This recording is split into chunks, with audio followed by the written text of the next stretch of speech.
Hey, and welcome to the Reset Podcast. Everything you need to know that your therapist probably never told you. Researched by experts, real life experiences. This is Reset.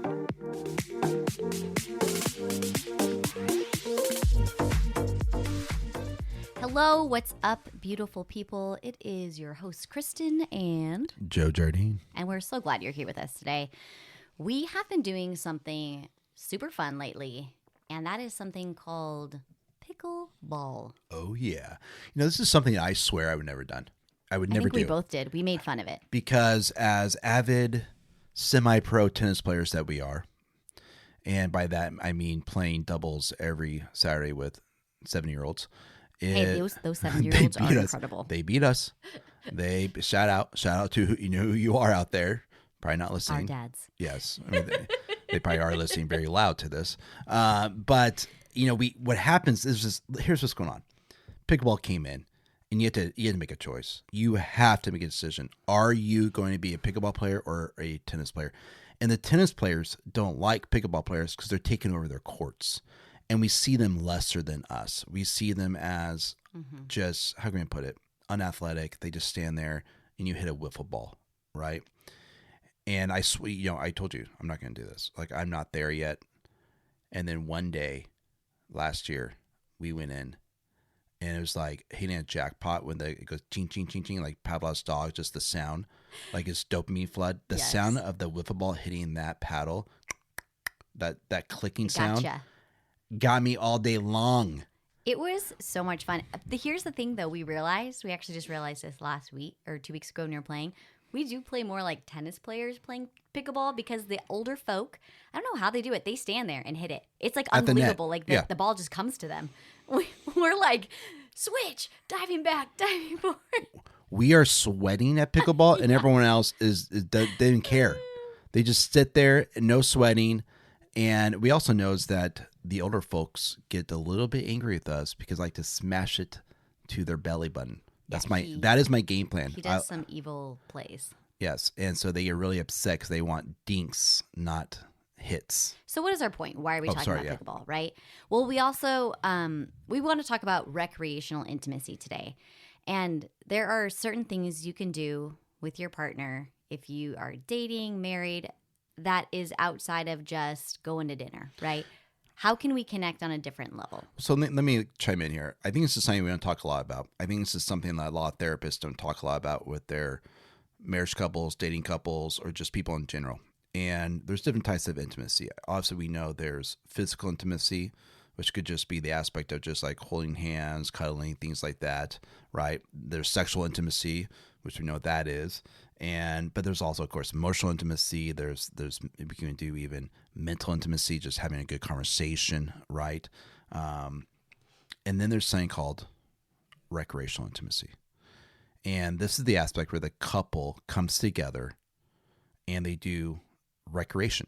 It could be anywhere from kayaking together to surfing together, to pickleballing together, to playing cards together. To playing cards. We also love doing that. Don't get me started with my cards. Don't get them started, people. And it could be doing projects together. Something that we definitely love to do is we love doing projects. We love doing projects around the house, building things together, designing things together, doing podcasts together. Like, recreational intimacy is so underrated. I feel like, especially in my practice talking to couples. It's one question I ask: what do you guys do together?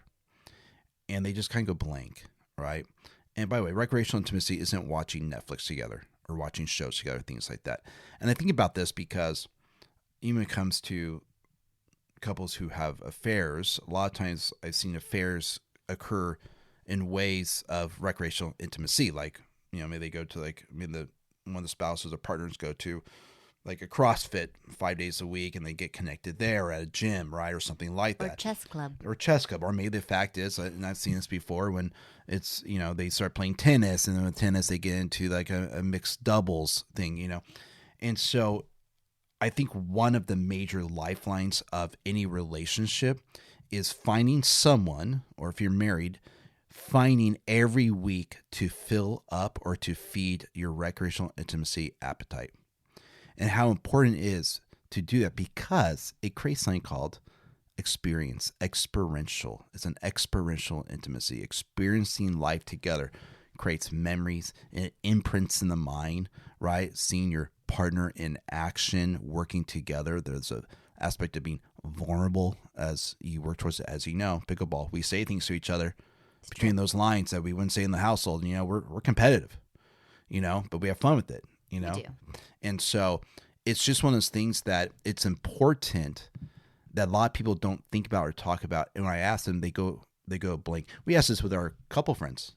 You know, we say, hey, we guys do for recreational intimacy. They look at us like, what are you talking about? What are those two words together? What do they mean?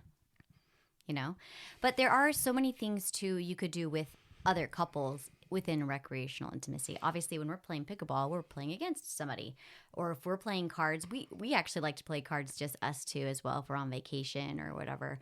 But we love going to our friend's house and playing, you know, cards together, even like with other couples, something where it's out of the norm too, like you said, just watching a show or just going to dinner, even cooking together. Like, let's cook together. Well, and think about it. Recreational intimacy is setting time aside, a large amount of time aside, right? Not just 5-10 minutes, to prioritize your partner and vice versa.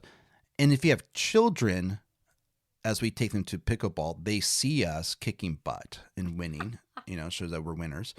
But we are modeling for them a intimacy. I think it's obviously it's important for marriage, but it's also important when it comes to thinking about dating and coming, you know, and finding, you know, a spouse. I think about dating right now. There's just such a dating crisis occurring. I hear it constantly in my practice with you know, kiddos from age 16 to 36. Like, no one can date anymore. I mean, we could probably need to talk about this at a different time. Just the art of dating is just lost.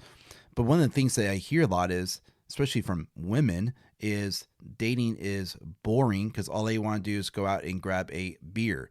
And all they want to do is go out and get a drink versus going out and, hey, let's go for a hike.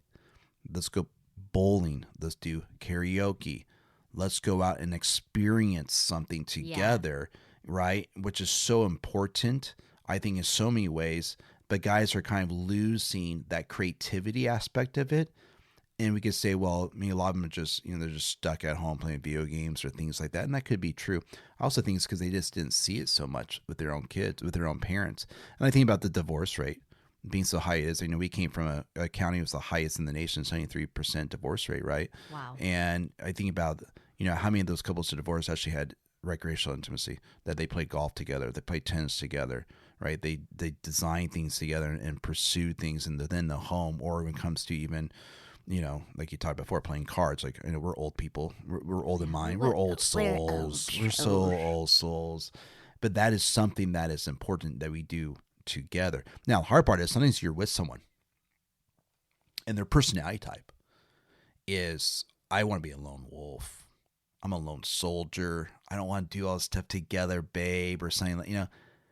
And really, my advice is, you know, buddy, you got to buck up, buttercup. Like, it's important that the marriage feeds the appetite weekly, not monthly, weekly. Welcome to the part of the show where we talk about what we can learn from animals. Yo, listen up. Did you know animals teach us about life? Like how to be a good husband or wife? Or maybe how to be a good parent or friend? Needless to say, lessons that will help us out in the end. So open up your heart and open up your mind to hear about which animal today that we will find. So today's animal segments is brought to you by monkeys. You know, monkeys are interesting. Tell me why they are interesting, Joe Jardine. There was some social psychology research that was done, I don't know, a long time ago. I always feel like I should know when things are done. It's so really not academically wise of me. Memorize every date you've ever learned. Yes, as a professor, I should know this stuff, but you don't have your PowerPoint in front of you. It is what it is. Yeah. But shout out to whoever that is, by the way. Shout out. And so what happened was they put 10 monkeys in like just think like in a zoo area, like a contained area. And they want to do some, some just behavioral studies on them. And so, like they do, like rats and that kind of stuff, is you basically you starve the animal. Don't think like, oh my gosh, they're dying, just for like 3 days, so they're hungry, they're starving, right? And so what they did was they brought in a basket full of bananas. And they put the bananas on top of this, like, I don't know, like podium, I guess, where there's a ladder that goes to it. So they got to climb the ladder to get to these bananas. Takes some work. Yeah, so they put them there. So the 10 monkeys are starving, so they put it up there. Of course, what are they going to do? Well, one goes over to climb the ladder, get the bananas, and so what the researchers did is when the monkeys got about 4 feet to the ladder, they sprayed them with water to keep them from doing it. But they just didn't spray that monkey, they sprayed all the monkeys. So when one monkey went to try to go to the ladder to get the food, they sprayed that monkey, and then they sprayed the rest of them. And so they learn behavioralism that if one of them gets about 4 feet to the ladder, they're going to get sprayed. That when one went over there, the rest of the monkeys would basically jump that monkey and be like, don't do it. Don't do it. I don't want to get sprayed. To a point where they chose starvation over, right, getting sprayed and or going after the banana. So they did was they switched out 5 of those monkeys, and they kept the original 5 original and 5 new ones. So they did the same thing, and so they put the bananas back up there. Well, the new 5 have no idea what's going to happen. The original 5 do. Right, they're like, bro, let's go get the bananas. Dude, we're starving, man. Here? We are starving. And so what they did is that the original 5 don't go closer. They're like, we don't want to get sprayed by this hose. And the new 5, they're sure like, we're going up there. And so when one of the new monkeys goes towards the ladder, the original 5 attack that monkey. And basically saying like, no, you're not doing that. You're not doing this. Do the new 5 know why they're doing this? No. They're like, are you guys kidding me? You're crazy. We're starving. Let's get these bananas.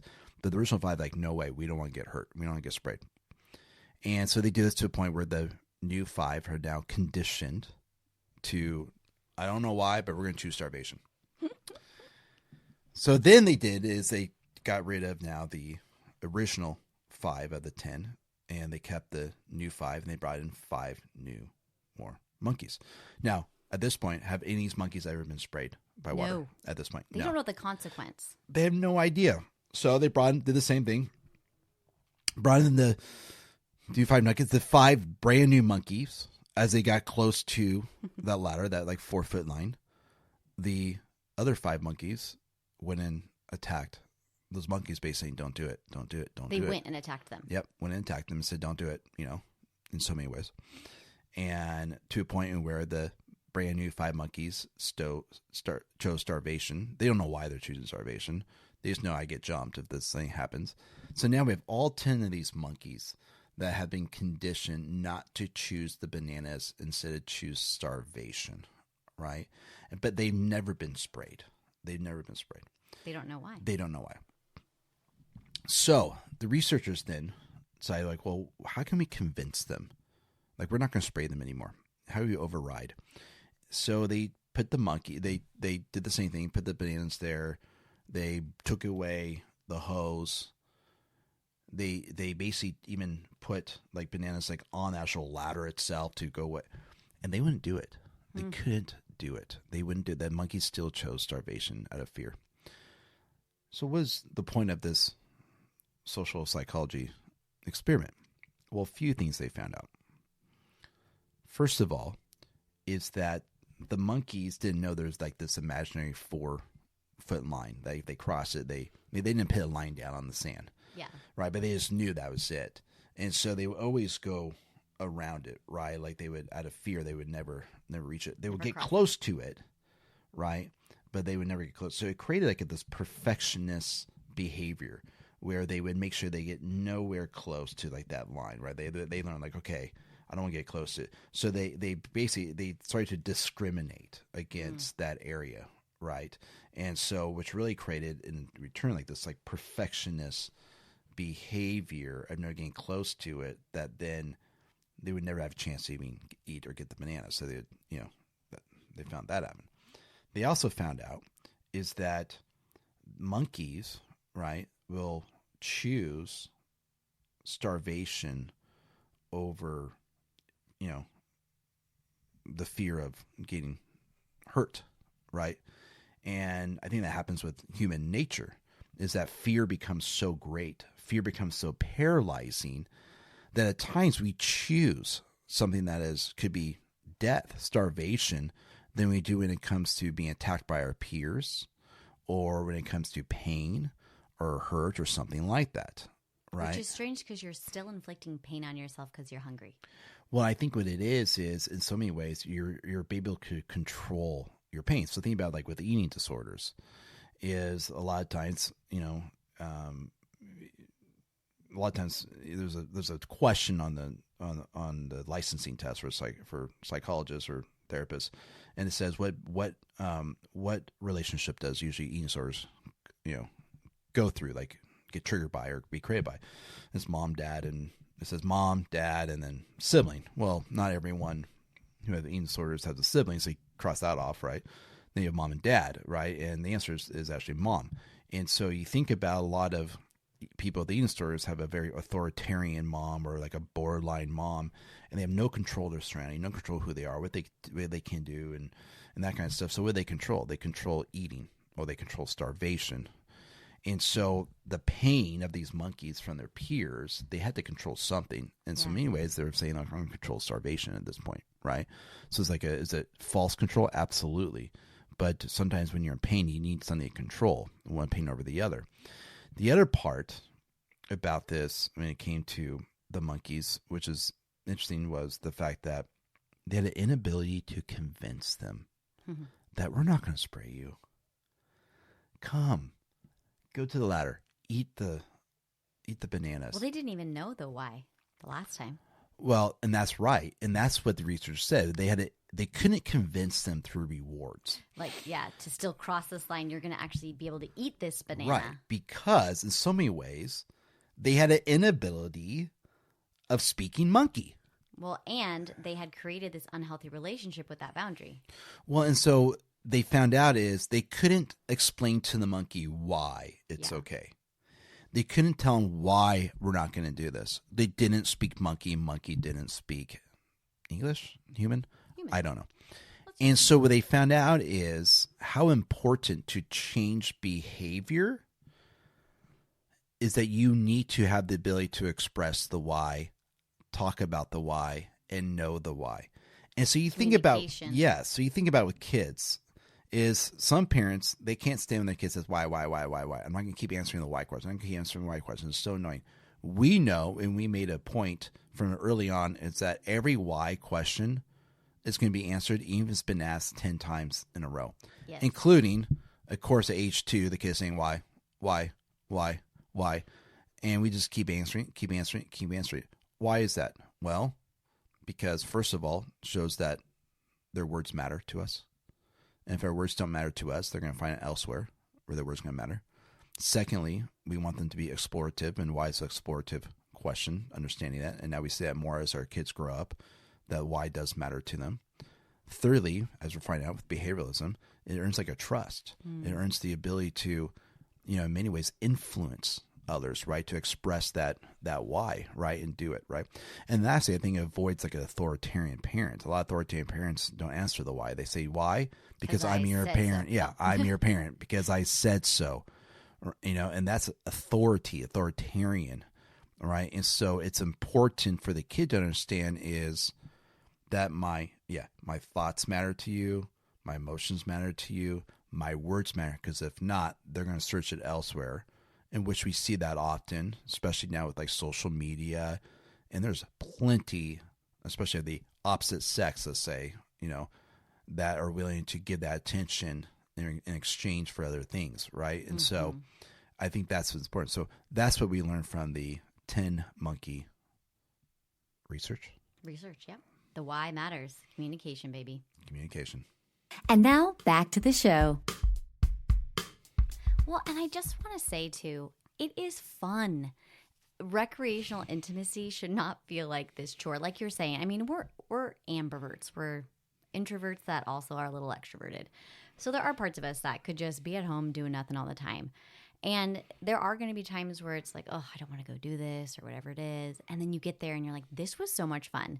Things like even like mini golfing or even just taking a walk every night around the neighborhood and just, I don't know, just little things where it's it's how do you explain? Like you were saying, you're connecting on a different level of maybe there's some competitiveness if you could do like more like a game or whatever it is, or you're seeing your partner in a different light where they're being funny or they're being so serious because they really want to win this game, and then you do have these memories to talk about, and it's just fun. I just want to remind all of us that I just don't think we feel like we can have fun anymore as an adults, and especially once you have kids. I think there's a lot of like, I have to be this and I have to do this for them, and we try to remind ourselves all the time, like, just be silly with our kids. Let's let loose. Let's just have more fun. And like you were saying, our kids are seeing us.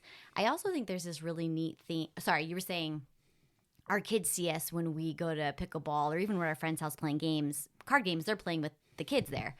But I just want to say, too, there is also this beauty to recreational intimacy with our children, taking them places to do things and making those memories, and also leading by example there. So you're saying when they have a relationship or something, that as a family, we have recreational intimacy together.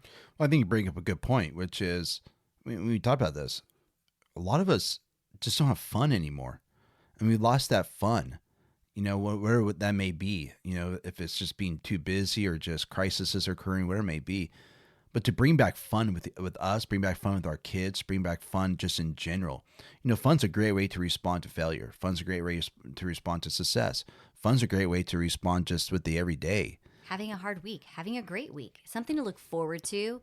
I think for us, knowing like, oh my gosh, we get to play pickleball on Friday, or we get to go play cards at so-and-so's house. Like, something to look forward to as well during your week. Well, if you think about it, like existentially, happiness is usually an I thing. I could be happy doing something on my own. Fun involves someone else.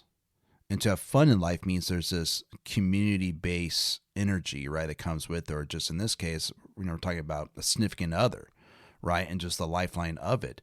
You think about people who feel lonely, right? I think a lot of people who feel alone, right, that they're missing that recreational intimacy, and how important that is.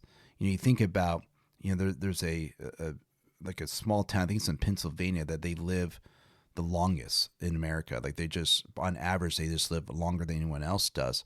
And they went in there to like research them. They found out is that, man, they smoke cigarettes, they drink wine, like they're not living a healthy lifestyle per se, as we would say, right? But why are they living so long? Well, mainly they found out they're in community. They're always doing stuff. They're always doing recreation. They're always with each other doing and having their recreational, intimacy buckets are just filled up. I think there's something about that, especially as the world becomes more and more virtual, let's say, right? And more 2D and less of 3D relationships, how important that is. And how, and how life, it's just like, being outside, right? And like what we do when we go pickleball. And by the way, a little tidbit, I cannot play pickleball inside. We tried it inside. Time. Man, it's like sensory, like overload and slipping. And it gives the old people an advantage. We don't like that, as you know. So we went outside in the very hot weather and we dominated, which is where we belong. And you get a tan at the same time. Vitamin D, get a tan. It's great. But just being outside, just what it does with your neurotransmitters, right? There's serotonin levels. And we know that working out outside, right, versus working out inside completely is a different type of brain chemistry. And so, just doing that, but do it together. Moments, memories, ingraining those neural mapping of us.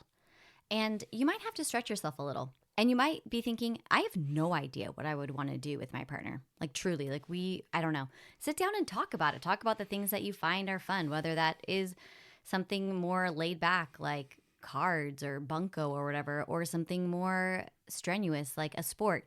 But one of the coolest advices, is that a word? Yeah, I guess so. That we got. Do you remember when we were in that Bible study and sweet Shelley and Ernie told us one of the things that they were intentional about with their kids,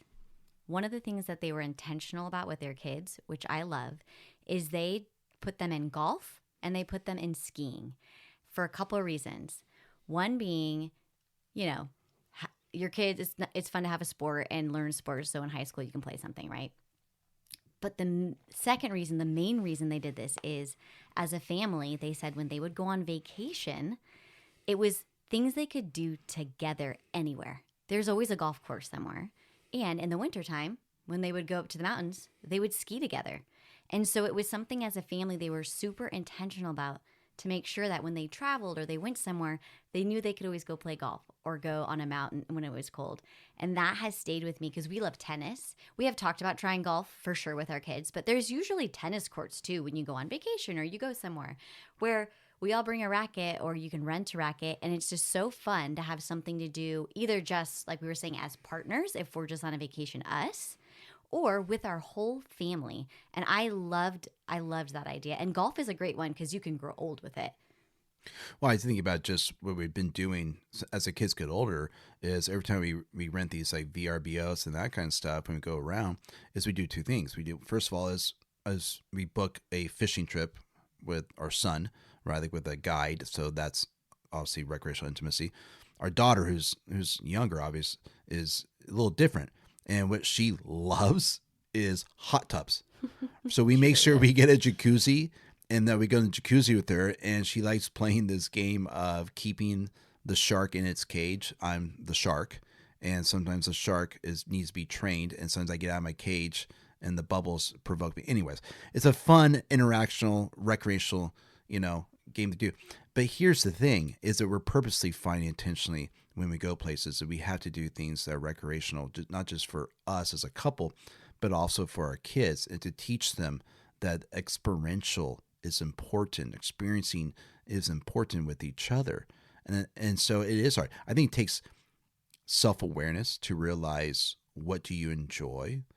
If you're someone like you don't know, maybe you need to develop that muscle. What is the recreation I need to start developing with me, right? Maybe you're just naturally a hobby person, so that's easy for you. Part of it is also having relational awareness. What are things that maybe that it'd be good for the marriage or the relationship that the person, my partner, doesn't want to do, which is maybe a bummer for me, but where's things that they want to do that I could lean in with, right? And that I do it not just because it's, quote, fun for me, but it's just good for the lifeline of, or the lifespan. Yes. Yeah. It's and good there for are us. things I think I enjoy more and you enjoy more that whatever we're doing together. But I think why I love doing it is we're connecting. Yes. We are connecting. Yes. And we're having fun. So yes. Whether that's playing cards or playing tennis or going on a hike or whatever it is, at the end of the day, like you were saying, sometimes you do have to give a little and be, a little sacrificial in whatever that recreational thing might be. But remember that you're connecting with that other person. And truly, we have seen such a difference when we are really good at this and in this routine is we're more fun with each other. We're more just lighthearted. And like we were saying, it's so easy just to get so serious. And let's just bring fun back and let's connect with our significant others so that we can grow, not just emotionally and physically and all of these things, but remember that having fun is part of a relationship too, and let's not lose sight of that. Right. And so I think the forgotten intimacy is recreational, and we got to implement that in all areas of life. Remember, if you have any questions or if you want any resources, go to theresetgroup.com. You can also find us on Twitter. Oh, I say that at the very end. That's right. I always do the tag at the end. Yeah, oh, well. It's for fine. coaching, if you need help with this, if you need help or you're as a couple, Yeah. you need some coaching around this, we would love to work with you. You can contact us. Remember, if you have any questions or you're maybe wondering, gosh, I would love to do something like this with my partner, reach out to us at theresetgroup.com. We would love to connect with you, coach you. We are here for you, and we find so much joy in helping others. Thank you for listening to the Reset Podcast. We're so glad you're here. If you enjoyed this episode, take a minute before moving on with your day and text a link to a friend, someone that you think would benefit from hearing it as well. We coach individuals, athletes, couples, and teams to overcome mental barriers that are holding them back from reaching their maximum potential. If that sounds like you, you can find out all about working with us, as well as our virtual group coaching at theresetgroup.com. We would love to connect with you on social media, so be sure to follow us on Facebook, Instagram, or TikTok at The Reset Group. See you next time.